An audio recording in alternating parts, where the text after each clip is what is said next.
Saya ulang ya.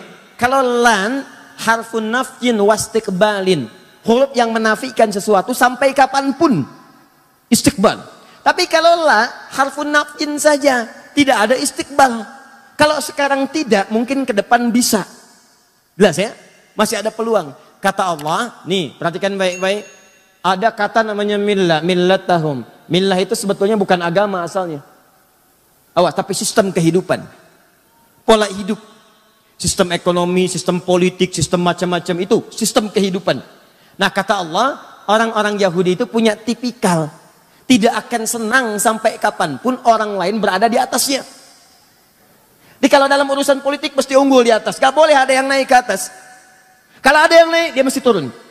Di ekonomi juga demikian, dia harus kuasai. Ya pasar modal kuasai, sistem ekonomi kuasai, bank kuasai. Gak boleh ada yang naik. Kalau kelihatan satu negara mau naik, turunin lagi, bikin krisis, bikin macam-macam, turun. Jelas ya? Nah, tapi kalau Nasara tidak pakai la. La artinya masih besar kemungkinan peluang kalaupun dalam urusan dunia bekerja sama dengan orang Nasara dibandingkan Yahudi. Walaupun ada kesamaan, sama-sama juga tidak suka kalau orang Islam yang naik ke atas. Jelas ya? Nah, simpan ayat ini, saya mau kembalikan kepada persoalan tadi.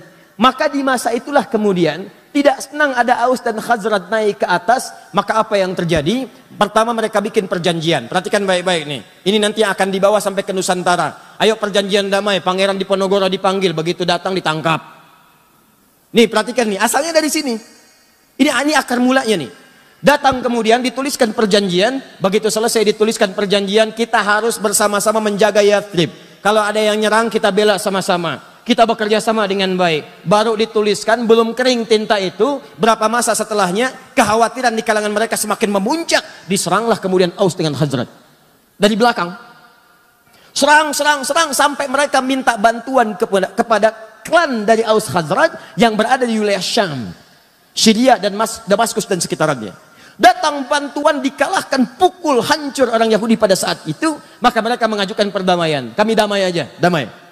Singkatnya berdamai mereka. Di sini kemudian saya ingin katakan satu hal yang penting. Ketika mereka berdamai, tertulis di tulisannya perdamaian. Tapi di belakangnya mereka berpikir, bagaimana caranya dalam suasana damai itu mereka tetap kalah di hadapan kita. Maka dimunculkanlah satu isu. Difikirkan oleh mereka dengan teori yang kelak dipraktekkan oleh para penjajah di Nusantara ini dengan nama divide et impera. Diadu domba. Anda bayangkan, dombanya di Garut yang ngadinya orang Yahudi. Diadu oleh mereka. Maka dibikin isu, di Khazraj dibikin isu, di Aus dibikin isu perpecahan. Saling serang akhirnya, dari situ tumpahlah permusuhan besar sampai bertahun-tahun, puluhan tahun terus antar generasi. Kalau ada satu luka di Aus, mesti luka di Khazraj. Kalaupun lukanya mungkin cuma kepleset di jalan Aus, di sana pun mesti luka juga. Di istilahnya kalau di sini ada yang kepleset, sana harus kepleset juga. Di sini ada yang meninggal, sana meninggal juga. Sampai kira-kira berlangsung cukup lama, mereka bosan, mereka sadar kita sedang dikerjai ini oleh sosok-sosok yang tak nampak. Maka mereka putuskan kita harus punya satu pemimpin yang dengan pemimpin itu bisa mendamaikan kita semua. Maka mereka lihat kriterianya hampir ditemukan pada seorang bernama Abdullah bin Ubay bin Salul.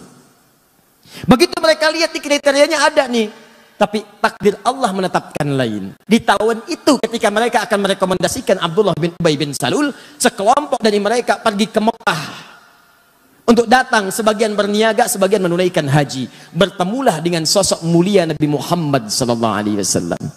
Berbaiat kepada Nabi, disampaikan infonya ke suku mereka. Begitu disampaikan, dikirim utusan yang kedua. Nanti ada baiat kepada Nabi, ada baiatul ridwan dan seterusnya. Maka mereka mengatakan, kami sudah merindukan engkau datang ke Madinah. Datanglah ke Madinah, maka kami akan angkat engkau sebagai seorang pemimpin. Singkatnya terjadi peristiwa hijrah dengan sahabat Abu Bakar, sampai kemudian ke Yathrib. Datang ke Yathrib, belum jadi Madinah pada saat itu. Sampai datang itulah kemudian kotaknya berubah, kemudian ditata oleh Nabi dari Yathrib, masih terbelakang, masih banyak yang kotor, tata di suasana yang rapi, bersih. Sesuatu yang tertata, rapi, bersih dalam daerah dikenal dengan nama Madinah. Muncul cahaya-cahaya kebaikan. Ya, semua perilakunya bagus, auratnya bagus. Sesuatu yang muncul dengan cahaya kebaikan disebut dengan Munawwarah. Maka berubahlah kota itu menjadi Al-Madinah Al-Munawwarah. Alih-alih diangkat Abdullah bin Ubay bin Salul, diangkatlah Nabi Muhammad SAW. Inilah asal mula dendam Abdullah bin Ubay bin Salul kepada Nabi sampai jadi orang tokoh paling munafik yang diabadikan dalam Al-Quran. Yang mau saya ceritakan, generasi tadi orang-orang Yahudi yang nanti membuat keonaran di masa Nabi, sifatnya diwariskan pada generasi setelahnya. Sifat adu dombanya yang Aus dengan Khazraj tadi diselesaikan oleh Nabi, selesai. Itu diwariskan lagi pada generasi setelahnya. Begitu Nabi SAW wafat, maka mereka menyebar. Ada yang pura-pura masuk Islam, ada yang memprovokasi. Tidak sedikit juga yang baik-baik, Pak. Jadi Yahudi itu nggak semuanya buruk. Ada yang baik, ada yang bagus keislamannya, tapi ada yang terwarisi oleh sifat-sifat keburukan sebelumnya. Siapa di antaranya? Abdullah bin Saba. Abdullah bin Saba. Awas, kita sedang berbicara sejarah ilmiah nih. Dan tidak menyoal kalangan atau manapun, ya. Kalau nanti ada yang keberatan, duduk kita diskusi dan kita buka fakta sejarahnya. Sepakat ya? Nah, lihat sini. Ini di antara tokoh Yahudi yang konon disebutkan dalam sejarah pura-pura masuk Islam. Dan ini salah satu sosok yang terwarisi oleh tipikal buruk Yahudi-Yahudi sebelumnya. Padahal Nabi sudah obati itu. Aus Khazraj saya persaudarakan kata Nabi. Yahudi-Yahudi yang lain silahkan boleh tinggal. Kita berniaga dudukan bikin piagam Madinah. Tapi apa yang terjadi? Ada yang berkhianat. Suku-suku yang 3 tadi saya sebutkan tadi berkhianat. Menyalahi kesepakatan. Bahkan ada yang hendak membunuh Nabi. Apa yang Nabi lakukan? Allahu Akbar. Yang sudah buruk tak terobati, maka dihukum dengan hukum negara. Hukum, eksekusi. Yang lain keluar. Mereka keluar diusir dari Madinah. Bukan karena Nabi yang usir, karena perilaku mereka sendiri. Sebelum ke Madinah itu tidak pada diusir. Usir ini, diusir ini, diusir. Ditanggung di Madinah, diperbaiki. Diberikan pelayanan yang bagus. Cuman berbuat onar juga. Maka dikeluarkan karena perjanjian yang sudah dibuat. Nah itu ketika menyebar keturunannya, menyebar sifat-sifatnya, maka diantaranya tertularkanlah kepada sosok ini. Ini eksis di zaman sahabat Uthman bin Affan radhiyallahu ta'ala anhu. Ketika Uthman menunjuk kerabat-kerabatnya yang pakar-pakar di bidang ekonomi itu menempati pos-posnya, maka orang ini bergerilya langsung masuk bukan di wilayah Madinah. Karena kenal Madinah itu. Orang Madinah semua kenal Uthman. Uthman itu orang baik, gak mungkin nepotisme, gak mungkin milih yang salah dan sebagainya. Maka dia masuk ke wilayah yang sulit dijangkau pada saat itu untuk memberikan informasi yang cepat. Datanglah dia ke Mesir di Afrika Utara. Dari Mesir. Mesir itu bukan Arab ya, secara geografis. Mesir itu Afrika Utara. Cuma bahasanya bahasa Arab. Secara kebahasaan disebut negara Arab. Tapi secara geografis disebut dengan Afrika Utara. Masuk wilayah Afrika Utara. Sama dengan Libya, Tunisia, Maroko, Aljazair itu wilayah Afrika Utara. Maka dia datang ke Mesir. Apa yang dia katakan di Mesir? Dia sebarkan isu bahwa khalifah saat ini satu telah melakukan nepotisme. Nepotisme. Dia pilih kalangan dari kerabat-kerabatnya saja. Tahan sebentar. Tahan. Sesuatu yang dituduhkan kepada orang lain dan itu tidak nyata, maka dalam bahasa Al-Quran itu disebut dengan fitnah namanya. Jelas? Sesuatu yang dituduhkan kepada orang lain dan sifatnya tidak nyata, maka itu disebut dengan fitnah namanya. Keburukan orang lain dibincangkan, nyata sifatnya, tanpa sepengetahuannya, maka itu disebut dengan gibah namanya. Jelas? Maka dituduh Uthman dengan sesuatu yang tidak nyata. Tuduh. Maka muncul fitnah. Uthman nepotisme. Dan berita ini kan gak seperti kita sekarang. Kalau sekarang ada berita di Amerika, sekian detik bisa kita klik. Kejadian di Ranca Ekek, kita berdoa semoga Allah muliakan dan sabarkan saudara-saudari kita insya Allah. Dan kita juga insya Allah apa yang kita bisa bantu, kita bantu saudara-saudari kita. Ada kejadian puting beliung kemarin itu kan. Kejadian di Ranca Ekek. Itu sedunia tuh bisa mengakses. Tsunami-nya di Banten, yang bela sungkawanya banyak. Kirimkan duka cita dari Turki, dari sini. Langsung nampak. Ini zaman Uthman, telepon belum ada. Email nggak nampak. WhatsApp belum kepikiran. BBM tuh belum dikreasikan, nggak ada. Jangankan zaman Uthman. Ya, 80 tahun ke belakang, 50 tahun ke belakang, 30 tahun ke belakang, 20 tahun ke belakang, orang haji aja kan belum menemukan pesawat seperti sekarang. Berangkatnya pakai kapal laut. Kalau ada kabar dari Mekah, nyampainya 6 bulan kemudian. Itu baru 20 tahun kemudian. Kalau orang berangkat haji pakai kapal, dilepas, nunggu-nunggu nggak datang-datang. Udah pada lupa baru datang. 6 bulan setelahnya. Nah, kebayang bagaimana zaman Utsman. Utsman tidak tahu apa yang terjadi di Mesir nih, jaraknya terlampau jauh. Ternyata sudah bergerilya. Gerilya itu ke orang-orang yang mudah kemudian diprovokasi. Ke kalangan bawah, disebarkan isu. Yang kedua, ini yang mau saya katakan. Dan ini nanti nyampe ke kehidupan kita sekarang. Kata Abdullah bin Sabah itu, dia membentuk kelompok-kelompok pengikut-pengikut, dia katakan, sebetulnya yang paling layak untuk dapat kursi khalifah itu bukan Utsman, tapi Ali. Tahan. Sebetulnya yang paling layak itu bukan Utsman, tapi Ali. Coba lihat.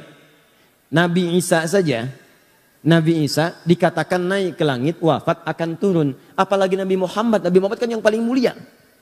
Tentu sebelum Nabi Muhammad dibangkitkan sebagai orang pertama, akan mengutus nanti generasi-generasi penerusnya. Sebagai wakil dari ajaran-ajaran Nabi. Itu yang akan membimbing. Maka dihembuskanlah. Siapa coba menurut Anda yang paling dekat hubungannya dengan Nabi? Maka dilihat. Ini kan yang paling pertama masuk Islam dari kalangan pemuda yang paling baik. Ali. Ali itu termasuk keluarga juga. Bahkan anak dari pamannya. Bahkan menantu Nabi juga. Anaknya jenius. Pemuda yang paling hebat. Teman-teman sekalian, itu orang daerah, orang kampung yang tidak tahu info. Utsman juga mulia, menikah dengan tadi 2 putri Nabi, dimuliakan oleh Nabi, disebut ahli surga. Bahkan satu masa ketika Utsman akan masuk ke satu kebun, riwayat Abu Musa al-Ash'ari, kata Abu Musa al-Ash'ari, saya minta izin dulu pada Nabi. Kata Nabi, persilahkan dia masuk, akan masuk seorang ahli surga yang diuji dengan musibah. Seorang ahli surga diuji dengan musibah. Nah, info-info ini nggak banyak nyampe, masuk ke kalangan bawah, diprovokasi. Yang bagus tuh Ali, yang hebat Ali dan sebagainya. Padahal dua-duanya mulia.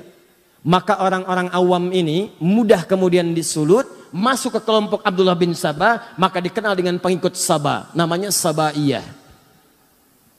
Abdullah bin Sabah dikenal dengan Sabaiyah. Saya agak cepat sedikit ya, mohon maaf karena waktu kita itu sangat singkat. Tahan. Maka terkumpul di wilayah Mesir. Dia coba infiltrasi wilayah Madinah. Begitu masuk, mental.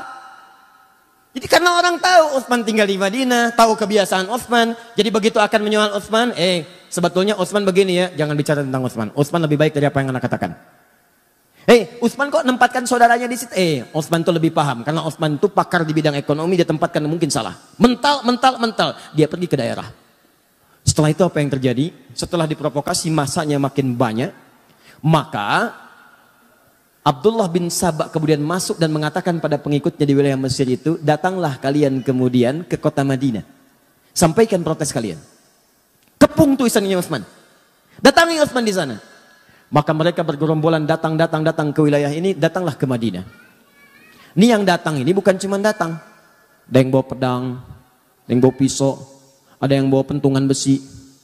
Datang. Begitu intelijen menyampaikan kepada Utsman ada pergerakan dari wilayah Afrika Utara menuju ke sini. Apa isu yang dibawa? Mereka ingin minta penjelasan kepada Khalifah Utsman bin Affan. Kenapa mengangkat saudaranya begini. Apakah benar Ali paling utama dan sebagainya.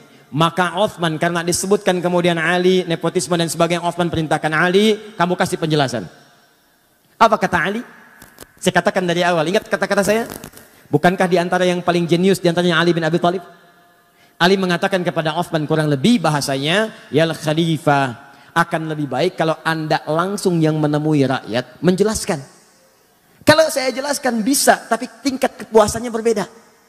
Kalau orang datang ke istana, ke pusat kekuasaan, maka Ali menyampaikan satu pendapat yang sangat brilian, dan ini warisan dari Nabi SAW. Akan lebih baik kalau pemimpinnya langsung yang menemui, karena itu akan memberikan kepuasan tersendiri kepada rakyatnya. Utsman ketika mendengar usulan itu, bagus usulannya, baik saya akan temui. Demikianlah kalau di lingkaran sekitaran pemimpin ada orang-orang yang mengusulkan kebaikan, maka pemimpinnya akan ikutan baik. Beda kalau di sekitarannya ada orang-orang yang tidak baik. Orang dah datang berbondong-bondong, ini pergi. Ini jadi masalah. Lalu, saya sedang berbicara tentang hal yang lain ya. Jangan pikirkan yang tidak-tidak. Ya. Saya bicara tentang Ali, bukan Jainuddin. Ini contoh-contoh, bukan saya nggak nyolong yang lain-lain, hati-hati. Ingat ya, catat kata-kata saya. Alhamdulillah. Baik. Baik. Alhamdulillah. Sebetulnya inisiatif itu bagus. Tapi menghapus pada yang saatnya belum dihapus, itu yang masalah. Ya, itu sampai jangkrik aja nyari, mana tulisannya katanya. Nah, ini jangkrik Mekah nih, ada kesini. Oh, lalat. Nih saya tulis lagi ya. Lihat nih. Quran, surat kedua, ayat 1. Kamu ada pindah dulu. Nah, lihat ini, udah ya. Nah, oh pindah langsung pergi. Ayo hapus lagi. Alhamdulillah. Sudah? Maka Uthman menerima usulan Ali bin Abi Thalib. Kemudian disampaikanlah, diterima itu semua. Ayo datang, terima dengan lembut. Kalau bahasa kita, kenapa kemari? Kami gak puas, marah tuh masa. Uthman tenang aja. Tenang aja. Marah ini itu. Itu nggak ditahan tuh. Bawa pedang dibiarin, bawa pentungan dibiarin. Bahkan Uthman kasih pengumuman. Tidak boleh ada di antara semua keluarga saya, semua sahabat dan kerabat semuanya, yang kemudian menghunus pedangnya untuk melarang mereka. Menghunus pedangnya untuk bisa mencegah mereka. Biarkan mereka dengan pedangnya datang. Dan Uthman hadapi dengan kelembutan. Kembalikan ke sarungnya, kata Uthman. Maka Ali tidak mengeluarkan. Bahkan berkomentar, kalau saya ingin sekali jadi pembela Uthman pada saat itu. Tapi kalau saya keluarkan, maka saya jadi orang pertama yang bermaksiat pada pemimpin saya. Maka semua taat kepada pemimpinnya, sarungkan, masukkan kembali, biarkan mereka datang. Maka semua menunggu. Dan Uthman meminta, semua kerabat-kerabat yang ada dekat saya, pulang kalian ke rumah. Pulang, pulang. Karena yang akan diminta pertanggungjawaban saya oleh Allah, maka saya akan hadapi. Semua diminta pulang. Sebab Uthman ingin menunjukkan bahwa persoalan kebijakan ditanya, saya jelaskan sendiri. Dan supaya tidak terkesan bahwa Uthman itu beraninya kalau cuma ada teman-teman di sampingnya. Maka diminta pulang, tinggal keluarga intinya saya di istana. Datanglah orang-orang itu dengan jumlah yang sangat banyak, bahkan di riwayat disebutkan melebihi jumlah sahabat yang memang pada saat itu sudah ada di lingkarannya. Datang mereka, apa kata Uthman? Setiap ditanya, jawab. Setiap ditanya, jawab. Teman-teman, yang paling menarik, terpuaskanlah orang-orang ini dengan jawaban Uthman sampai mereka memutuskan untuk kembali ke Mesir. Tapi apa yang Anda tidak ketahui adalah, begitu Uthman melakukan dialog dengan masyarakat tadi, Abdullah bin Sabah mengintai apa yang dijawab oleh Uthman. Begitu melihat tanda-tanda orang-orang ini puas dengan jawaban Uthman, maka dia pergi lagi ke kerabat Uthman bernama Marwan bin Hakam. Dia sampaikan, ada orang-orang yang berniat memang mencelakai Uthman. Tuh lihat, datangnya aja bawa pedang. Datangnya bawa besi. Datangnya bawa pisau. Maka tolong kamu buatkan memo, dituliskan di kopnya, kop pemerintahan. Kop khusus untuk Uthman. Karena ini keluarga kerabat tidak tahu nih. Dan belum sempat klarifikasi ke Uthman, karena tempatnya berbeda. Datang cepat tuh. Marwan kerabat, orangnya baik juga. Maka apa yang terjadi? Dituliskan di situ. Perintahkan kepada gubernur Mesir, ketika mereka datang sampai sana, tolong hukum mereka, karena mereka berniat untuk mencelakai khalifah. Apa yang terjadi? Orang-orang ini kembali kemudian ke Mesir, dengan perasaan yang sudah puas dengan jawaban Uthman bin Affan. Tapi di perjalanan, mereka dibisikin lagi oleh Abdullah bin Sabah. Tahukah kalian buruknya Uthman bin Affan? Uthman itu beda dengan Ali. Uthman itu kalau di depan bilangnya A, di belakang bisa B. Kalau nggak percaya, kalian dititipin surat kan? Masa sih? Masa lihat? Oh ternyata ada satu kelihatan bawa surat. Begitu kelihatan coba buka suratnya. Mungkin buruk untuk kalian. Begitu dibuka, terbukalah kemudian di situ perintah untuk mengeksekusi orang-orang ini karena mencoba untuk membunuh khalifah. Maka mereka marah. Dikira Uthman yang melakukan tipu daya. Maka datang mereka kembali mengepung langsung tanpa bicara, tanpa apa-apa. Uthman kamu penipu, Uthman kamu pembohong. Datang langsung merangsak, jumlahnya cukup banyak. Kembali ke istana. Begitu Uthman mendengar teriakan-teriakan itu, Uthman mengatakan, aku tidak pernah menulis itu. Kamu pembohong, kamu ini. Orang marah pak. Orang marah mah dikasih Indomie juga gak akan berhenti marahnya. Oh ini itu. Bohong kamu, bohong ini, bohong itu. Tadi saya katakan dari awal, Uthman punya kebiasaan apa kalau sedang gelisah? Baca Al-Quran. Maka masuklah beliau kemudian ke ruangannya. Baca Al-Quran. Apa yang dibaca sampai juga dengan ke Ali Imran ayat 173 dibaca, itu indah sekali maknanya. Sampai terus dibaca, ada yang menyebutkan riwayat bahwa beliau kemudian ketiduran, saat sedang tiduran bermimpi bertemu dengan Nabi SAW. Dengan Umar, dengan Abu Bakar As-Siddiq radhiyallahu ta'ala anhuma. Kata Rasulullah disampaikan, Abu Bakar menyampaikan, Umar menyampaikan. Terakhir kata Abu Bakar dan Umar, wahai sahabat mulia, kamu jangan dulu buka ya, nanti kamu bukanya bersama kita dengan Rasulullah SAW. Dalam keadaan puasa, sedang baca Al-Quran, bermimpi bertemu bersama Nabi, Umar dengan Abu Bakar As-Siddiq radhiyallahu ta'ala anhuma. Apa yang terjadi? Kata Abu Bakar dengan Umar, kamu jangan dulu buka, nanti bukanya bersama Rasulullah SAW. Maka terbangun dari situ, sedang baca Al-Quran, tiba-tiba tanpa diduga ada orang-orang yang masuk menerobos, datang lewat jendela, ada datang lewat atas dan sebagainya. Ya, ada riwayat menyebutkan Ali yang mendengar situasi ada kekacauan langsung mengutus anaknya Hasan. Hasan Husain berangkat ke sana, lihat apa yang terjadi. Kalau situasi tidak bagus, tolong jaga Utsman. Apa yang terjadi? Begitu sudah sampai sana, didorong Hasan dengan Husain menjauh mereka. Saat ada keributan keluar itulah beberapa orang naik ke atas, ada yang naik ke atap, ada yang masuk lewat jendela. Maka mereka langsung mendobrak, langsung masuklah ke kamar Utsman bin Affan. Ada satu orang pertama dikisahkan diberikan julukan dengan Mautul Aswad. Ya, seburuk-buruknya orang yang selalu lekat dengan pembunuhan. Maka datang dia pertama mencekik Utsman. Begitu dicekik Utsman bin Affan, tanpa tanya, tanpa kalimat, langsung cekik. Begitu dicekik, pingsan Utsmannya, jatuh, dikira sudah meninggal. Begitu kemudian ada gerakan lagi, datang lagi satu orang. Satu orang ini langsung mengeluarkan pedangnya, dia melakukan tebasan kepada Utsman bin Affan. Ya, lalu Utsman mengatakan, inilah darah pertama yang menghadirkan pembunuhan. Maka saat itu datang lagi yang lain menghantam. Gak terima dengan perkataan Utsman. Datang yang satu lagi, apa yang dia lakukan? Allahu Akbar. Maka orang ini mengeluarkan besi tadi yang saya katakan, potongan besi, maka ditusukkan. Ada yang mengatakan tusuk dari depan sampai tembus belakang. Dan dari nyanggutnya. Sampai kemudian ada yang merasa bersalah, dia pergi. Ada satu lagi setelah dalam keadaan sekarat demikian, dihalangi oleh salah satu saudari pada saat itu. Kemudian dilewati juga, ada yang lompat langsung ke dadanya Utsman bin Affan. Dalam keadaan sekarat yang parah, tertembus kemudian besi itulah. Satu orang kemudian mengakhiri, ya, ajalnya Utsman bin Affan, tiba ajalnya dengan izin Allah, tapi caranya persis seperti apa yang disampaikan oleh Nabi sallallahu alaihi wasallam. Seorang yang syahid ditimpa musibah, maka naiklah orang ini menghunjam dengan kakinya dadanya Utsman bin Affan. Diinjak langsung. Begitu diinjak, terhembuslah kemudian nafas yang terakhir dari sahabat Utsman bin Affan. Setelah mendengar Utsman itu meninggal dunia, kabur orang-orang ini menyebar. Masanya makin ricuh, terjadi kericuhan di Madinah sampai dengan 4 hari. Maka para sahabat berkumpul, ini fitnah pertama. Fitnah pertama yang terjadi. Maka para sahabat berkumpul untuk mengatasi kekacauan ini. Maka mereka bersepakat mesti ada pemimpin baru yang diangkat untuk mengatasi kekacauan. Karena kekacauan sudah menyebar. Khalifah tidak ada, pemerintahan tidak stabil, wilayah makin luas. Maka ini muncul pemberontakan di sini. Ini muncul pemberontakan. Maka untuk mengatasi itu diangkatlah kemudian dengan mufakat semuanya sahabat Ali bin Abi Thalib. Perhatikan apa yang dikerjakan oleh Abdullah bin Sabah. Begitu Ali diangkat, dia gerilya lagi. Ini yang kita nantikan. Ini yang paling hebat. Saat yang bersamaan, dia juga masuk ke wilayah-wilayah sahabat-sahabat dari keluarga Utsman bin Affan, Bani Umayyah.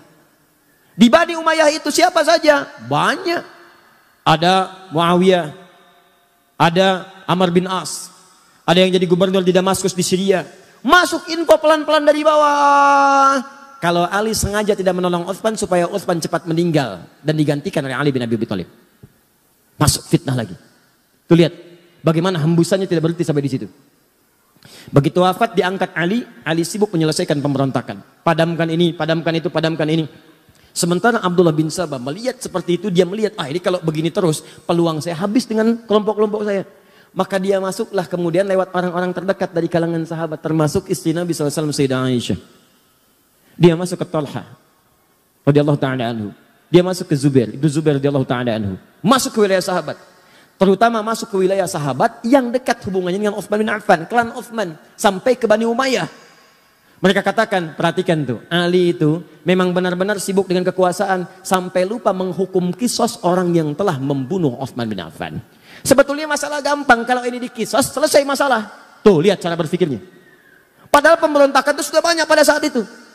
Maka ketika infiltrasi yang buruk ini masuk, disebarkan isu, maka menyebar kemudian. Jadi panaslah kalangan-kalangan itu. Datanglah perwakilan mereka kepada Ali bin Abi Thalib. Mengatakan, Ali, ini sudah berlalu, kenapa belum dikisos mereka? Kata Ali, sebentar.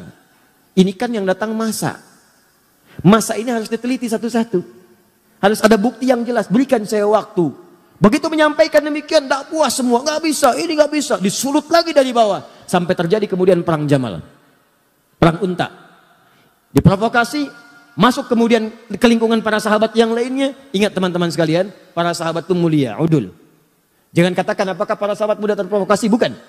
Karena cara pandang sahabat bukan provokasinya, cara pandang sahabat pada hukumnya. Sebagian mengatakan kalau salah ketahuan harus segera dihukum. Mereka tahu yang salah si fulan, tapi Ali berpendapat buktinya perlu jelas dulu. Kan sekarang juga dua alat bukti yang jelas, demikian kan? Sahabat tahu ini pelaku si fulan, si fulan, si fulan. Cuma Ali perkenankan saya mengumpulkan bukti dulu. Yang lain minta segera dikisos karena sudah tahu si fulan. Ali bertahan dulu sampai mengumpulkan bukti yang kuat. Dikacaukan ini oleh tadi para penyusup tadi. Maka diprovokasi, kalian sahabat Nabi, kalian orang mulia, ini nanti akan diminta pertanggungjawaban oleh Nabi. Kenapa tidak dihukum? Tegur Ali. Sampai terjadi perang Jamal. Jamal itu unta. Karena peperangannya pada saat dipimpin oleh Sayyidah Aisyah menggunakan unta. Begitu sedang berperang itulah kemudian kata Ali dan para sahabat yang lain, ini unik nih. Sholatnya pernah sama-sama, pernah beribadah sama-sama. Dan mereka menegakkan nilai sama-sama. Yang satu prinsipnya baik, yang lainnya juga baik. Tegakkan hukum, yang kedua siap menegakkan. Kami kumpulkan bukti. Dua-duanya benar ijtihadnya. Yang salah itu yang memprovokasi. Maka apa yang terjadi? Yang terjadi adalah dua-duanya mengatakan, tolong ya, kalaupun kita berperang, ini bukan untuk memusuhi, ini untuk menegakkan apa yang kita kemudian telah pahami. Jangan saling melukai. Ini aneh Pak, saling berperang tapi jangan terkena sabatan pedang. Kalau bisa jangan orangnya, untanya aja. Itu terkenal dalam sejarah. Jadi begitu bertemu, nggak ada yang mau duluan. Nih, siapa yang menjadikan kacau situasi pada saat itu? Kelompoknya ini. Ini yang masuk. Dia yang masuk eksekusi duluan beberapa sahabat. Sehingga Talha syahid. Ibnu Zubair syahid. Tercatat hampir 4.000 sampai 6.000 sahabat syahid pada saat itu. Wafat. Maka semakin kacau situasi pada saat itu. Dihadirkan kemudian segala hal dan sebagainya. Sampai beritanya sampailah ke Damaskus, ke Syria. Pada tokoh yang masih sangat kuat pada saat itu. Teman-teman sekalian, dari klan Bani Umayyah. Pada kekuasaan Muawiyah. Sampai dengan ke Amr bin As. Kemudian diantara pendukungnya. Maka ketika Ali menjelaskan situasi pada Sayyidah Aisyah, ini begini, beliau memahami akhirnya. Oh ternyata ini ada yang provokasi, ini begini, duduk. Semua duduk. Tapi itu tidak sampai kepada Syam di Syria. Yang saya katakan tadi, belum ada pesawat, belum ada telepon. Berita yang sampai di sana, pendukungnya Utsman dianiaya oleh Ali, bayangkan. Sehingga ketika Ali mengatakan kita harus jaga stabilitas ini. Lebih baik kuatkannya pemerintahan dulu. Aisyah akhirnya ya mengakui kita bayat. Semua bayat. Tenang. Tapi sampai ke Syam itu nggak nyampe beritanya. Akhirnya apa yang terjadi? Diprovokasi. Karena ini sudah perlakuan yang buruk. Maka kami, kata ini nih, pengikut ini datang ke sana. Kami hanya akan mengangkat khalifah bukan Ali. Yang kami angkat Muawiyah saja. Maka diangkatlah kemudian khalifah di sana sampai mendeklarasikan sebagai khalifah baru. Anda bayangkan tuh. Fitnahnya luar biasa. Maka apa yang terjadi? Sudah nggak sempat, konon ada yang menyebutkan Muawiyah kirim utusan untuk klarifikasi, tapi di tengah jalan kemudian dieksekusi. Begitu dieksekusi oleh kelompok dari sini, sempalan sini, nyampe berita ke sana, Ali yang eksekusi. Semakin kuat kemudian rasa bencinya, marahnya, diprovokasi demikian, maka menyiapkan pasukan. Disampaikan juga kepada Ali, Muawiyah sudah menyiapkan pasukan, tidak mengakui kekhalifahan. Maka secara singkat disampaikan, Ali pun mesti siapkan pasukan. Maka dua-duanya menyiapkan pasukan, dikenal dengan perang Siffin itu. Maka apa yang terjadi? Ali mengatakan, ini karena sudah makar terhadap negara, kita harus bereskan, tapi dengan cara yang mulia. Sama kayak tadi tuh, pelan-pelan, karena sama Muslim. Gak ada yang mau nyakiti, gak ada yang mau macam-macam. Ini masuk lagi nih. Yang ini nih, aduh. Nanti saya tunjukkan kepada Anda, ini cuma contoh orang, tapi pemikirannya diwariskan. Dalam setiap hal-hal yang terjadi semacam ini, Anda akan temukan provokator-provokator bertebaran. Termasuk sekarang semakin bertambah eranya, tapi ini nggak akan berubah. Termasuk di YouTube juga banyak provokator nanti. Nanti akan temukan itu. Kembalikan ke sini. Jadi begitu sudah masuk, singkatnya bertemu, lebih besar pasukan dari sebelumnya, terjadi peperangan itu sampai pasukan Muawiyah terdesak. Ya, apa yang terjadi pada saat terdesak? Muawiyah, saya katakan di belakang kan ada Amr bin As yang seterusnya, itu jenius. Kata mereka, sudah kita kalau teruskan akan kalah nih. Dan makin banyak korban. Gini aja, supaya duduk sama-sama diskusi, duduk dengan baik, maka kita lakukan tahkim. Tahkim itu tombak Al-Quran. Ya, kemudian bukan ditombak untuk menunjukkan sesuatu yang kotor, bukan. Maksudnya untuk berhukum dengan hukum kitabullah. Kenapa menggunakan tombak? Karena mudah diangkat begini. Kalau ngangkat orang kan belum ketahuan apa maksudnya. Begitu dipanah dari belakang meninggal repot lagi. Maka yang diangkat Al-Quran begini semua berbaris di belakang Muawiyah. Ketika berbaris diangkat kemudian mushaf. Saat diangkat itulah kemudian Ali mengatakan tidak, itu siasat, saya tahu itu siapa yang bikin. Karena Ali kenal Amr bin As. Tanya dulu mereka, kalau mereka ingin tahkim mereka harus menyerah dulu. Mereka harus menyerah. Kalau sudah menyerah baru tahkim. Karena situasinya sedang demikian kacau. Kalau tidak menyerah duduk sama-sama, maka mustahil bisa diskusi dengan baik. Ini Ali. Wah, ketika Ali perintahkan, terus dorong mereka sampai mereka menyerah. Maka yang satu golongan mengatakan, Ali kamu nggak benar nih. Dalam fikih perang, kalau sudah ada yang tahkim mengangkat Al-Quran, hukumi dikembalikan kepada Allah. Nggak boleh kita serang. Maka orang-orang ini langsung keluar dari barisan Ali. Keluar dalam bahasa Arab disebut dengan kharaja. Orangnya kharijun. Kalau keluar karena tidak sepakat dan keras sifatnya dan cenderung buruk keadaannya, maka dikenal dengan nama khawarij. Maka muncullah kemudian orang-orang golongan ekstrim baru. Dia mengatakan, lihat nih, Ali menyimpang. Kafir nih Ali. Kafir. Anda bayangkan tuh. Siapa mereka dibanding Ali? Ali itu menantu Nabi. Jaminan surga, pemuda paling hebat, paling setia, nyawanya dikorbankan bahkan untuk risalah Islam, bahkan untuk Nabi. Dalam peristiwa Isra Mi'raj, itu cuma ada 3 orang di rumah itu. Begitu akan berangkat kata Nabi, Ali, kamu tidur di tempat tidur saya ya. Saya dengan Abu Bakar akan hijrah. Kamu yang gantikan di sini. Itu tahu tempat tidur Nabi itu yang jadi tujuan. 100 orang pemuda pasukan khusus sudah ngintai, taruhannya nyawa. Ali masih muda, Abu Bakar sudah sepuh, dengan Nabi mau berangkat. Apa kalimat Ali? Bala ya Rasulullah, siap, siap dengan nyawanya. Tidak pernah tertuliskan di buku sejarah manapun Ali protes. Misal ada kata-kata, ya Rasulullah jangan saya, Abu Bakar aja yang tuaan dikit. Misalnya, enggak tuh. Ali, Abu Bakar begitu mulia. Teman Nabi, mertua Nabi, sahabat Nabi, hidup dengan Nabi, sehijrah dengan Nabi, wafat dikubur di samping Nabi, mulia. Hati-hati karena nanti setelah ini akan ada yang mengadu domba dengan semuanya. Perhatikan baik-baik. Wah, Ali begini, Ali begitu, kafir. Ini orang luar biasa nih. Baru belajar 1-2 hari udah nyebut Ali kafir. Kafir, kita keluar dari Ali. Orang-orang ini lagi kesini nih asalnya. Provokasi, Ali kafir nih, Ali nggak benar. Melanggar ketentuan Allah, kafir Ali. Maka keluar dia. Mereka ini termasuk menyalahkan Muawiyah karena berontak kepada Ali. Termasuk menyalahkan Ali karena tidak menyelesaikan itu dengan tahkim. Maka mereka memandang Muawiyah itu kafir, Ali kafir. Kanan kiri kafir. Ini kafir, ini kafir. Hukumnya wajib dibunuh. Ini yang kelak kemudian hari mengincar dan mengintai Muawiyah, Amr bin As, dan Ali bin Abi Thalib. Kubu sana, nih orangnya, Muawiyah, Amr bin As. Ini tokohnya nih, gara-gara dia nih berontak nih. Sini lagi, ini Ali nih, gak mau bertahan dengan hukum Allah. Bunuh, habisi semua. Maka mereka kembali disiapkanlah kemudian eksekutor.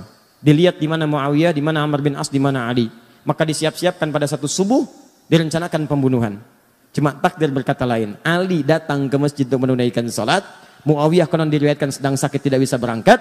Amr bin As bisa mengelak. Maka gagal pembunuhan kepada Muawiyah dan Amr bin As. Dan Ali kemudian wafat dalam tusukan-tusukan yang telah disiapkan oleh golongan-golongan ini. Kelak golongan ini bertransformasi, mewariskan pemikiran-pemikiran mereka, walaupun kelompok-kelompoknya itu tidak nampak ke permukaan. Sedikit tapi doktrin dia begitu jahat. Pokoknya kalau beda dengan mereka, kafir. Nih. Dan hukumnya bunuh, eksekusi, bom, apapun itu. Mau bom panci, bom kulkas, bom ini, bom itu. Pokoknya harus mati. Terus sekarang tuh. Makanya hati-hati ya. Saya ingatkan hati-hati nih. Ini yang saya katakan. Kita masuk kepada intinya.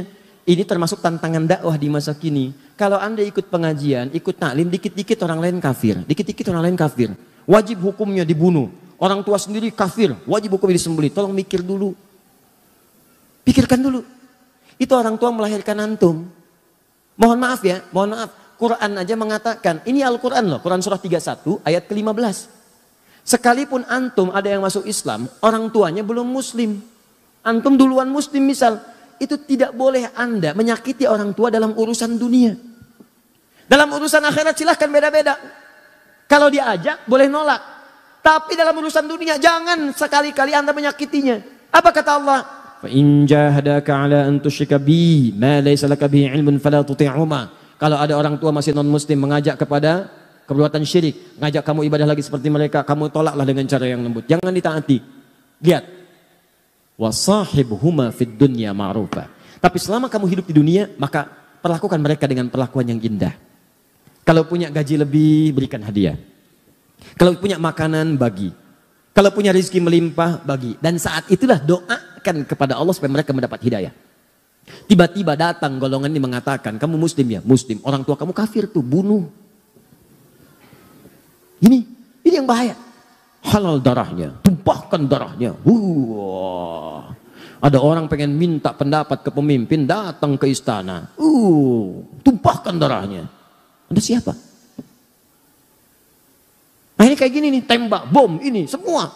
Datang kemudian, ke Jalan Tamrin, bawa mobil, dar, meledak. Itu yang dibom siapa? Yang meninggal siapa? Dan semua bertentangan dengan hukum Al-Quran. Katanya Anda berpedoman pada Quran. Kata Quran, buka kembali ayatnya teman-teman sekalian. Lihat lagi ayatnya. Siapa yang sengaja merencanakan pembunuhan? Wa may yaqtul mu'minan muta'ammida fajaza'uhu jahannam. An-Nisa ayat 91 sampai 92 itu. Siapa yang merencanakan pembunuhan pada satu orang sengaja apalagi dia beriman, maka balasannya neraka jahanam. Khalidan fiha, kekal di dalamnya, nggak pernah keluar. Anda mau haji, mau umrah, haji setahun sekali, umrah, baca Quran sampai khatam, sampai hafal, sampai jadi hafid, tapi sengaja merencanakan pembunuhan terhadap satu orang saja beriman, kata Allah nggak peduli, neraka jahanam, kekal di dalamnya. Wa ghadiballahu alaihi, dan Allah murka kepadanya. Kalau nggak taubat, murka. Anda tidak disukai di Soreang, pindah Ranca Ekek. Nggak disukai Ranca Ekek, pindah Kota Bandung. Kota Bandung nggak suka, pindah lagi Bekasi. Banyak harapan di Bekasi, harapan indah, ujung harapan, sampai ke Duta Harapan dan seterusnya. Tidak disukai di sana, pindah. Di Indonesia nggak disukai, pindah. Tapi kalau Allah tidak menyukai Anda, mau pindah kemana? Wala'anahu, dilaknat dia, wa'adalahu 'adzaban 'azima, dan dijanjikan siksa berkali lipat. Pertanyaan saya, orang beriman yang mana yang mau punya cita-cita masuk neraka jahanam? Makanya tolong dipikir dulu. Kalau ada yang ngajak-ngajak bom ini, bom itu, masuk markas polisi, bom, bu. Itu di sana banyak orang-orang beriman, masuknya musola juga. Masuknya masjid juga. Ini masjid diror. Masjid diror dari mana? Apa kriterianya? Lihat dulu. Bahaya orang kayak gitu. Itu waktu kejadian bom Jalan Tamrin itu. Duar. Saya di Lampung langsung ditanya, Ustadz, apakah bom di Jalan Tamrin termasuk jihad fisabilillah? Saya bilang, Pak, sependek pengetahuan saya, jihad fisabilillah itu jihad di jalan Allah, bukan di Jalan Tamrin. Kaidahnya lain, Pak. Paham ya? Kemudian ketika mereka keluar dari barisan Ali itu disebut dengan Khawarij dan melahirkan paham tadi. Jadi hati-hatinya kalau pengajian tuh ada yang begitu. Ya, ini hati-hati nih, tembak, bom, bunuh ini tanpa alasan, maka itu yang bahaya. Dan itu sekarang diciptakan. Tahu orang-orang tahu. Karena yang buat dulu ini nih sama juga dibikin lagi kelompok-kelompok. Diciptakan di bawah. Ini doktrinnya dibawa lagi. Yang bikin siapa? Yang paling bahaya bukan umat Islam. Dibawa oleh orang-orang punya kepentingan untuk mencitrakan Islam itu buruk. Diciptakan golongan semacam ini, dikirim kemudian, kirim ke Syria, kirim ke ini, kirim ke itu. Muncullah kemudian orang-orang ekstrim. Tembak, bom, ini hancurkan. Makam dihancurkan, ini dihancurkan. Di mana ada ajaran Nabi menghancurkan makam? Itu paling bahaya. Hati-hati kalau ada ajakan-ajakan tuh di media sosial. Datang ke Syria, datang ke ini, datang ke itu. Tapi yang Anda lihat itu seperti ini nih. Ciri-cirinya begini. Hidup Anda itu sudah tidak berarti. Oh, tidak berarti, enak aja. Ya. Kalau tanpa ridha Allah Subhanahu, benar sampai situ. Tapi kata Ali, kalimatul haq urida bihal batil. Kata-katanya benar, cuman maknanya digeserkan kepada yang buruk. Di brainwash. Seakan-akan ini yang harus dilakukan. Jelas? Hati-hati dengan ini ya. Kalau saya akan tegas pada sesuatu yang bisa beresiko tinggi dalam kehidupan akhirat. Paham ya? Ya. Nih, yang lain membela Ali. Kamu yang salah, kamu yang salah, kamu yang salah. Kalian keluar, kalian tidak setia, kalian nggak benar. Kami akan bela pemimpin kami. Pembelaan yang kuat dari satu kelompok, kuat sekali. Itu dalam bahasa Arabnya setia. Setia betul membela. Dalam bahasa Arab disebut dengan Syiah. Pembelaan yang sangat kuat. Tasyayyu', membela dengan kuat pada satu hal yang dibela dengan segenap jiwa dan raganya. Ini disebut dengan Syiah. Jadi asalnya Syiah itu bukan aliran pemikiran, bukan aliran dalam akidah, bukan aliran dalam ibadah, asalnya faksi politik. Nah, cuma nanti aliran ini disusupi lagi sama ini. Ih, jangan dihapus. Bahaya ini. Karena antum hapus pun gak akan berpengaruh kepada perilakunya. Ingat itu. Datang lagi, nyusupin lagi. Apa yang dikatakan oleh orang ini? Kalian bagus. Tuh, bagus sekarang. Tadi sekarang pengkhianat, sini bagus. Memang Ali itu sebenarnya titisan Nabi. Titisan. Dan memang wajar. Setiap pemimpin itu harus mewariskan generasi setelahnya. Setelahnya ada lagi, setelahnya ada lagi. Mesti ada imam, sholat aja ada imam. Coba, kalau sholat nggak ada imam. Jamaahnya kan nggak sah. Mesti ada imam. Maka memang yang paling bagus itu sebetulnya keturunan Ali. Setelah Ali ada Hasan, angkat aja Hasan. Setelah Ali ada Hasan, ada Husain. Setelah itu ada ini, ada itu, ada itu. Terus kamu urutkan. Bukankah kamu ingat Nabi Isa kan ada 12 penolong. Namanya kaum Hawariyin. Ali juga akan punya 12 keturunan. Imam-imam hebat. Itu yang akan mendokong dan meneruskan kepemimpinan Nabi setelah itu. Maka dikenallah dengan 12 imam. Nah, setelah itu muncul, masuk. Sampai dikultuskan seakan-akan Ali itu naik bahkan di atas Nabi. Bahkan ada salah satunya nanti pecah sektenya. Bahkan ada klaim mengatakan sebetulnya malaikat Jibril itu salah ngirim wahyu, harusnya ke Ali. Ya, ini nih. Di mana cara berpikirnya? Sampai mengkultuskan tingkat sampai ke situ. Akhirnya termakanlah kemudian sebagian ini. Terutama setelah Ali memindahkan wilayah kekuasaannya ke Kufah. Ke Kufah, itu kan Kufah wilayah Persia, Irak. Disusupin lagi, gampang disusupin tuh. Padahal orang-orang itu mengatakan setia, siap ini, datang lagi ini, masuk lagi, gini, sampai kultuskan Ali. Sampai terjadi mereka sendiri yang mengkhianati Ali. Mereka sendiri yang kutus orang untuk bunuh Ali. Mereka sendiri nanti yang akan melakukan hal yang sama kepada Al-Husain. Itu wafat di Karbala dan sebagainya. Apa yang terjadi? Begitu paham-paham ini disusupkan ke sini, saya agak cepat saja. Susupkan ke sini, ini bertransformasi dari aliran politik, faksi politik dalam hal pemerintahan, maka ketika disusupi nilai-nilai kemudian dengan nilai akidah, dengan nilai ibadah, dengan nilai akhlak. Akhlaknya digariskan pada kesetiaan kepada ini. Ali termasuk Ali Bait, Ali termasuk ini, termasuk itu dan sebagainya. Kita sepakat Ali mulia. Ali mulia. Kata sahabat Nabi, menantu Nabi, keluar kita muliakan. Dan kita pun sepakat Abu Bakar mulia. Umar mulia, Utsman mulia. Jelas ya? Fair kan? Objektif kan? Objektif. Kita tidak ingin bermusuhan, kita gali sejarahnya, kita lihat. Kalau Abu Bakar tidak mulia, bagaimana mungkin jadi pendamping Nabi? Kalau Umar tidak mulia, bagaimana mungkin dipilih oleh Nabi sebagai orang yang pemberani? Membela Nabi. Kalau Utsman tidak mulia, bagaimana disebut dengan ahli surga? Tiba-tiba orang ini datang mengatakan, hei Abu Bakar, Umar dengan Utsman merampas hak Khalifah Ali. Dirampas oleh mereka. Hafsah itu begini, Aisyah sampai tuduhan yang sangat buruk kepada Aisyah. Buruk sekali. Disebut perempuan yang saya nggak bisa ungkapkan lah. Nggak nyaman gitu. Anda bayangkan ya, Anda kenal Abu Jahal? Udah ngapus yang salah. Kenal Abu Jahal. Luar biasa. Cuma di sore yang tapi nggak apa-apa mas, di Palembang ada yang kenal Firaun. Jadi sampai mana tadi? Nah, rampas, Aisyah dituduh. Anda bayangkan Abu Jahal aja, itu kan musuh Nabi paling buruk, pengen bunuh Nabi. Tapi jangan lupa dia punya anak namanya Ikrimah, seorang pemuda ahli berkuda, pembela Nabi. Apa yang terjadi? Pertama, jangan suka menjudge orang lain. Boleh jadi keturunannya tidak seperti atasnya atau sebaliknya. Yang kedua, ketika Ikrimah sedang berada di lingkungan sahabat, Nabi melarang mengungkit tentang ayahnya. Jangan bicarakan ayahnya, jangan menyinggung anaknya. Karena Ikrimah saudara kita. Seburuk-buruknya Abu Jahal dilarang oleh Nabi digunjingkan langsung dekat keluarganya. Makanya saya sering katakan kepada Anda, bagaimana Anda bisa menggunjingkan istri Nabi SAW? Apa Anda tidak mau menjaga perasaan Nabi? Katanya cinta Nabi, tapi saat bersamaan Anda menyinggung Nabi. Dengan cara apa? Menyinggung sahabatnya, menyinggung istrinya dan sebagainya. Nah ini dimasukkan ke dalam doktrin ini, sehingga ini menjadi doktrin dalam aliran-aliran kepercayaan, akidah. Masuk kepada bahkan ranah ibadah dan sebagainya. Sampai mengatakan setelah ini berkumpul makin kuat. Bahkan mengatakan, hadis-hadis pun ada yang ditukar. Yang benar hadisnya semua dari Ali. Yang lain salah semua. Maka ini punya koleksi sendiri. Bahkan cara sholatnya sendiri.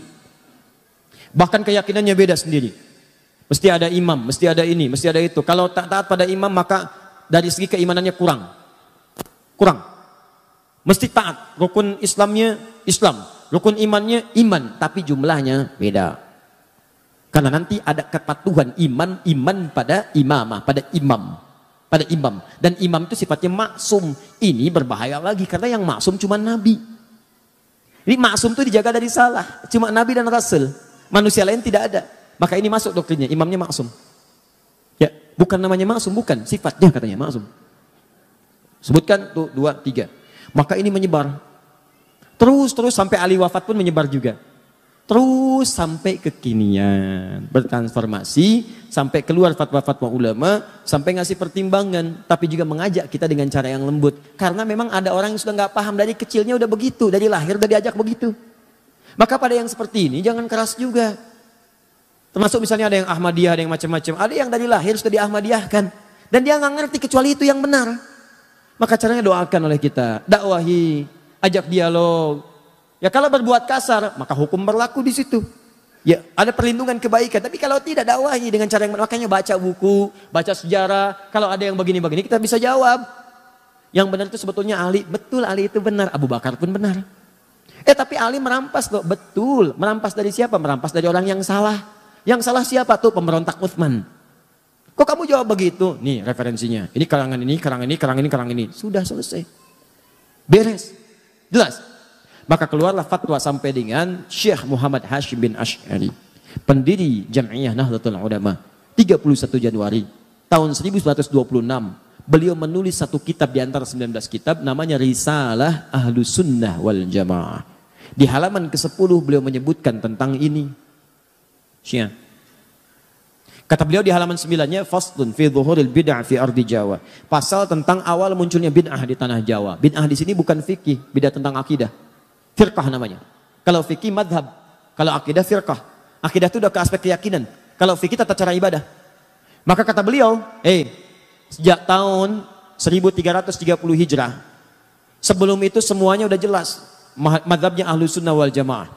Wilayah Jawa itu madhabnya Al-Imam Asy-Syafi'i. Sebutkan semuanya. Sampai tiba-tiba muncullah kemudian entah datangnya dari mana. Aliran-aliran yang menyimpang. Siapa di antara mereka? Halaman 10 paling bawah lihat. Baris 1 sampai dengan 3. Wa minhum rafidhiyuna. Di antara mereka yang menyimpang itu yang masuk ke tanah Jawa. Itu awal masuknya 1330 Hijrah. Sekarang 1440 Hijrah. Berarti berapa tahun yang lalu? 110 tahun. Di 110 tahun yang lalu. Kalau sekarang 2019, berapa tahun yang lalu?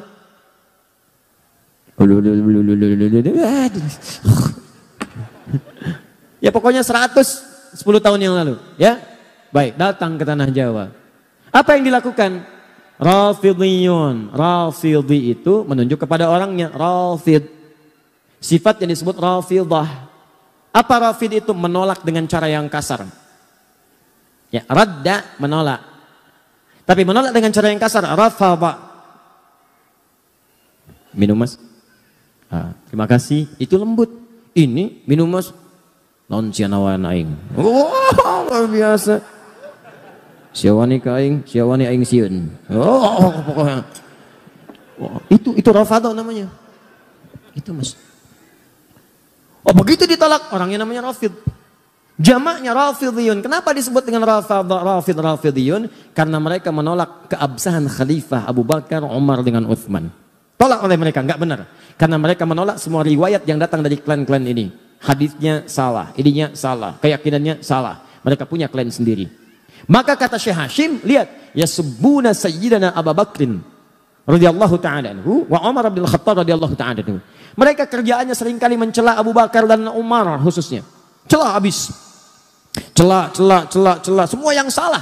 Anaknya Abu Bakar cela. Pokoknya perlakuannya buruk gini. Hafsah anaknya Umar cela juga. Nggak layak jadi istri Nabi. Bahkan disebut Nabi itu dijebak. Bagaimana Nabi bisa terjebak? Perempuan tidak baik. Bagaimana Nabi bisa menikah dengan perempuan yang tidak baik? Ini kan akal kita aja menolaknya. Coba Anda bayangkan. Tolong ya, pakai sedikitlah kecerdasan kita. Kita itu manusia, 90% akal kita itu, otak kita 90% cerdas. 5%-nya jenius. Lambat 5%, lambat itu bisa pindah naik. Tolong dari 90% pakai 1% aja. Masa iya Nabi ditipu sampai menikah dengan perempuan yang tidak baik? Bagaimana Allah bisa mengizinkan itu? Nabi kan maksum. Coba kita sadari dengan baik itu. Maka apa yang terjadi setelah itu? Dimunculkan ini semua. Kata Syekh Hashim, hati-hati dengan aliran ini. Wa yubaliguna hawa Sayyidina Ali bin Abi Thalib radhiyallahu ta'ala anhu. Dan mereka terlampau mengkultuskan Ali bin Abi Thalib. Kata beliau, kita menghormati Ali. Beliau keluarga Nabi, kita menyayanginya. Kita bersalat kepada Nabi dan keluarganya. Kita juga menyayangi Abu Bakar, disebutkan hadis-hadisnya. Menyayangi Umar disebutkan hadisnya. Hadis tentang berprasangka baik pada sahabat. Hadis berbuat baik pada sahabat. Bahkan beliau menukil hadis halaman 11 di pertengahan. Apa yang beliau katakan? Lihat, kata Nabi, mengutip kata-kata Nabi. Kalau Rasulullah SAW akan bersabda, apa yang beliau sampaikan? Akan datang pada satu masa bagi kalian. Akan datang di satu masa bagi kalian sekelompok orang yang mereka senang mencela sahabat-sahabat saya. Hadis selesai. Jika Anda menemui mereka, lihat ini. Fala tusalli bihim wala tusalli ma'ahum. Jangan sholat dengan mereka, jangan disolatkan oleh mereka. Maksudnya mereka jadi imam, kalian makmum. Jangan berjamaah dengan mereka. Fala tunakiuhum, jangan besanan dengan mereka. Tuh, awas tuh, keras sekali kalimatnya, keras. Bahkan nanti ada nada-nada ancaman. Itu hadis Nabi disebutkan. Maksud beliau menampilkan ini ada perbuatan yang salah. Beliau bukan memaksudkan mencela orangnya. Nabi bukan memaksudkan memburuk-burukan orang, bukan. Maksudnya waspada, ini aliran sangat bahaya. Bisa memecah belah, bisa ribut nantinya. Maka cara kita adalah balas dengan cara-cara terbaik dengan menerangkan. Ini loh maksudnya awalnya begini. Paham ya? Nah, maka kalaupun ada di sekitaran kita yang seperti itu, pertama kita berdoa kepada Allah. Semoga mendapatkan hidayah untuk jadi baik dalam kehidupan. Yang kedua, kitanya pun belajar, baca lagi, baca sejarah, sehingga ketika nanti diskusi kita punya argumentasi, terangkan. Kalau sudah kita terangkan gak mau juga, itu pilihan masing-masing. Jelas ya? Dan itu dijamin oleh negara, pasal 29 ayat 2. Negara menjamin kemerdekaan tiap-tiap penduduk untuk memeluk agamanya masing-masing dan beribadah meluk agama dan kepercayaannya itu. Jelas ya? Nah, maka ini tantangan dakwah yang kedua selain tadi Khawarij. Kenapa saya sampaikan ini teman-teman? Karena ini kekinian bertransformasi dan banyak bertebaran di sekitaran kita sekarang. Saya tanya, ada paham-paham yang gampang mencap kafir yang lain? Ada, bahkan sekarang lebih dahsyat. Kalau dulu mikir-mikir dulu, bunuh, itu mikir dulu. Sekarang begitu mudahnya. Tebar bom, tebar ini, tembak, eksekusi dan sebagainya. Dan yang paling berbahaya, gerakannya masif lewat media sosial sekarang. Tahukah Anda? Saya beberapa pekan ke belakang ini sedang menyelesaikan kasus-kasus ini, masuknya ke pesantren.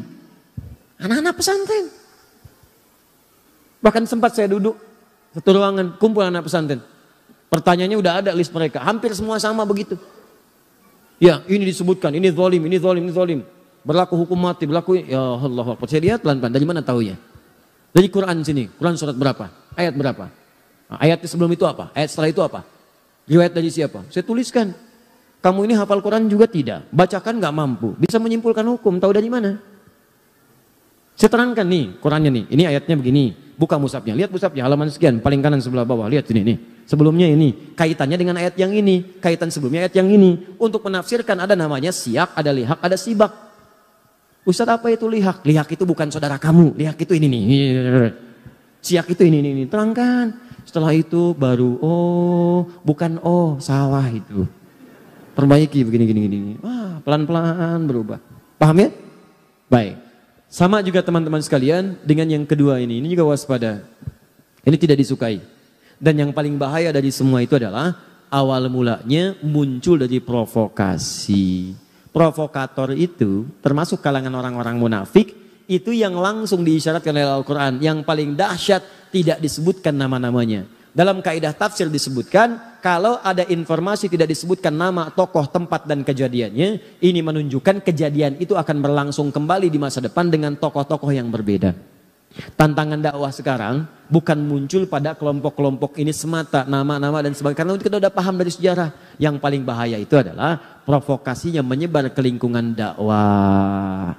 Dulu Ali disampaikan provokasi, diadu dengan Utsman. Diadu dengan Sayyidah Aisyah, diadu dengan Tolha, Mereka ulama, paham fikih. Sekarang ulama juga diadu. Ustadz diadu. Masuk ke YouTube, Ustadz Adi diadu dengan Ustadz lain. Potong videonya, hajar 1, 2, 3, dimunculin tuh. Ah, itu juga sama, provokator. Itu keturunannya ini nih yang tadi yang gak dihapus nih. Sama. Akhirnya muncul tahdzir episode 1, episode 2. Sering katakan, gak ada kerjaan. Kalau Anda mau cari kesalahan orang akan selalu ditemukan. Karena saya manusia, antum mau cari sampai kapanpun akan ketemu. Antum yang buang-buang energi. Saya emang gak dirugikan. Saya mah apa tuh? Ya. Coba cek, antum buruk-burukan saya, pahala antum pindah ke saya, dosa saya diambil antum, apa ruginya saya? Karena itu saya sering katakan gak ada kerjaan. Dan saya gak pernah marah, silakan saya gak akan marah. Saya malah mendoakan antum supaya tobat. Dan kalau saya gak marah, antum juga jangan ikutan marah. Kan aneh ustadz yang gak marah, jamaahnya marah. Jelas ya? Maka ini teman-teman sekalian, kejadian seperti ini mudah diadu-adu. Kenapa nggak saling duduk? Yang paling bahaya tadi tuh sifat-sifat Abdullah bin Sabah tadi. Masuk ke sini anggap kamu yang paling benar. Masuk ke sini anggap kamu yang paling benar. Sekarang kenyataan. Ikut pengajian masuk ini yang paling benar. Yang lain salah semua. Ada nggak sekarang? Ada. Masuk ke sini jangan ngaji dengan yang itu. Masuk ke sini jangan begini. Itu salah semua. Itu bid'ah. Mau kaji kemana Ustadz Adi? Oh Ustadz bid'ah ya, bukan Ustadz Adi. Nah ini kan jadi persoalan. Itu kalau ada yang demikian-demikian, itu artinya mengakomodir kepentingan-kepentingan buruk di masa lalu. Yang paling aneh adalah Anda menjelek-jelekan Syiah, Anda menyalahkan Syiah dan benar salahnya. Tapi saat bersamaan Anda juga menerima provokasi di masa lalu. Itu kan aneh. Kenapa tidak saling duduk sama-sama duduk?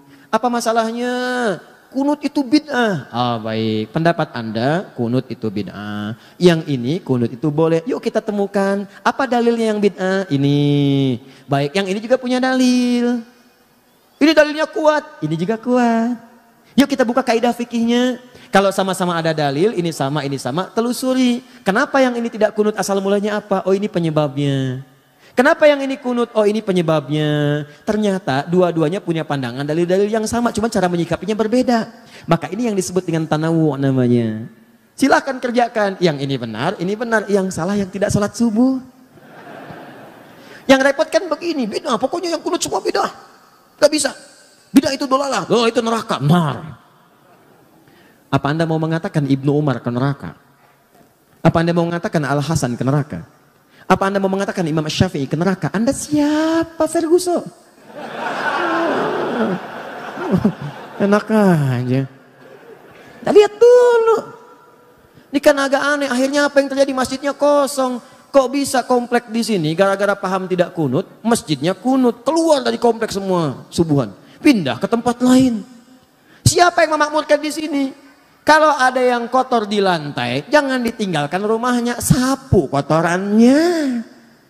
Gitu. Dan saling berkenalan, diskusi kan enak. Antum kan tidak akan dihisap dengan kesalahan orang lain. Tapi kalau antum tidak pernah mau duduk, diskusi, ngobrol, bicara, kan pilihan kan masing-masing. Jangan sampai perbedaan pendapat membuat Anda tidak bisa minum teh bersama, duduk bareng-bareng.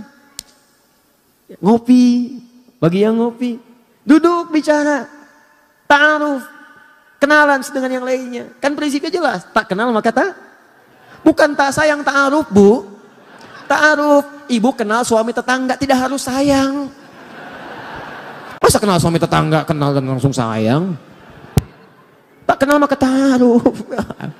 Bisa aja. Udah.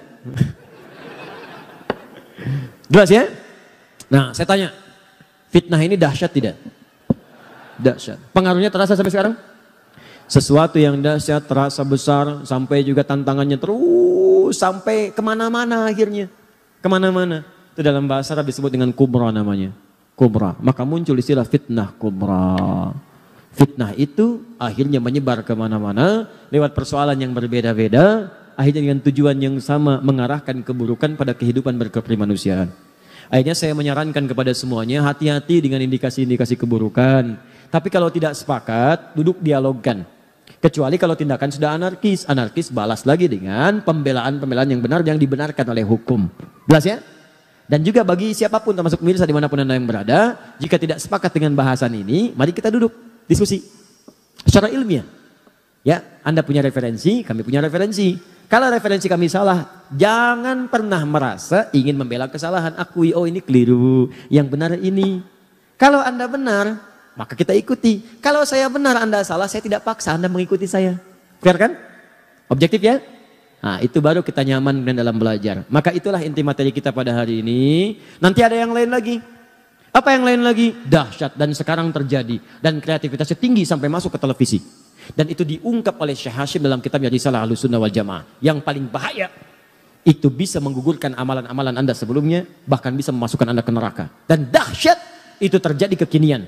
Apalagi sekarang musim-musim ini mau mendekat amalan ini bisa terjadi.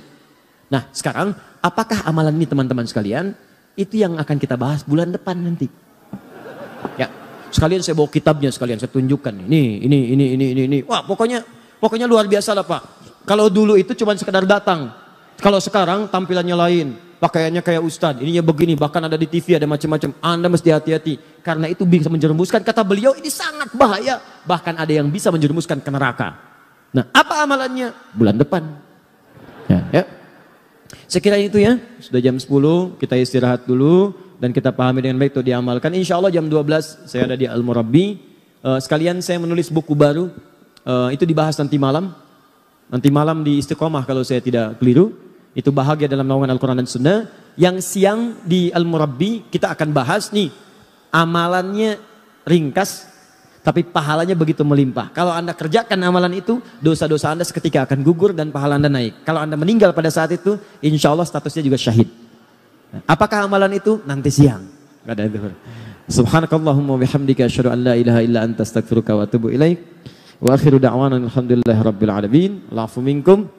Sebelum saya tutup dengan salam, saya ingin mengajak pada kita semua. Pertama, ini kita sedang banyak diuji ya. Ya ada juga ustadz-ustadz kita yang diuji dengan penyakit, Ustadz Arifin, ya, Ustadz Bernard, ustadz yang lainnya juga mungkin yang tidak saya ketahui. Ada juga mungkin teman-teman dari yang lain yang tidak hadir juga diuji. Ini juga ada yang satu orang tuanya sakit, ada yang kanker serviks, ada yang diuji di lingkungan. Kita sama-sama berdoa kepada Allah Subhanahu Wa Taala, semoga Allah angkat penyakitnya. Allah berikan kesembuhan segera dan Allah muliakan kita semua insyaallah. Allahumma taqabbal minna innaka antas samiul alim wa tub alaina innaka antat tawwabur rahim. Allahumma rabbana ya Allah ya arhamar rahimin salli ala habibikal karim rasulikal mustafa amin sayyidina Muhammadin wa ala alihi wa sahbihi ummati ila yaumiddin. Allahumma rabbana la tada' lana fi maqamina hadha wa fi kulli maqamin dhanban illa ghafartah wa la hamman illa farajtah. Ya Allah, jika ada di tempat ini atau kerabatnya ya Allah yang datang membawa lumuran dosa, jangan biarkan meninggalkan tempat ini kecuali Engkau telah ampuni segala dosa-dosanya. Kalau ada yang hadir di sini membawa kegelisahan, jangan biarkan dia meninggalkan tempat ini kecuali Engkau telah tenangkan keadaan hatinya. Allahumma wala maridhan illa syafaitah. Ya Allah, jika ada di tempat ini atau kerabatnya, keluarganya, teman-teman kami, sahabat kami tengah Engkau uji dengan penyakit seberat apapun, maka mohon angkat dan sembuhkan segala penyakitnya. Allahumma ya Allah ya Rabbal alamin wala asiran illa yassartah. Jika ada yang hadir di majlis ini membawa kesulitan di rumah tangganya ya Allah, apapun di pekerjaannya atau kehidupan sosialnya, maka mohon dengan keikhlasan amalannya ya Allah, ringankan segala kesulitannya dan hilangkan segala kesulitannya.